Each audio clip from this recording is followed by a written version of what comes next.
இனிய மகளிர் தின நல்வாழ்த்துக்கள். அனைவருக்கும் மகளிர் தின நல்வாழ்த்துக்கள். சேனல் 316 பார்க்குற அனைவருக்கும் இனிய மகளிர் தின நல்வாழ்த்துக்கள். Happy women's day. ரூத் 2:12 படி உன் செய்கை கேட்ட பலனை காண்பா என்று வேதம் சொல்லுது.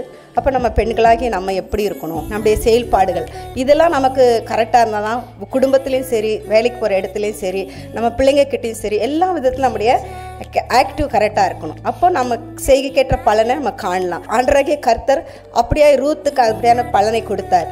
அவங்க எல்லாத்தையும் இழந்து வரும்போது அவங்க கர்த்தரை அவங்க மாமியாரை நம்பும்போது அவங்களுக்கு நல்ல ஒரு நன்மைகள் கிடைச்சது நம்ம வேதத்தில் பார்க்குறோம். நம்முடைய வாழ்க்கையில் நம்ம நன்மை பெற்றுக்கொள்ளணும்னா இதெல்லாம் நம்ம என்ன செய்யணும், கடைப்பிடிக்கணும். நம்முடைய கேரக்டர் தான் ரொம்ப முக்கியம். எங்கே போனாலும் யார் நம்மளை பார்த்தாலும் அந்த கேரக்டருக்கு ஏற்ற பலனை தான் நமக்கு மனுஷனாக இருக்கும் கடவுளாக இருக்கும் நமக்கு கொடுப்பாரு. அனைவருக்கும் இனிய மகளிர் தின நல்வாழ்த்துக்கள். அனைவருக்கும் இனிய மகளிர் தினம் நல்வாழ்த்துக்கள். அனைவருக்கும் இனிய மகளிர் தின நல்வாழ்த்துக்கள்.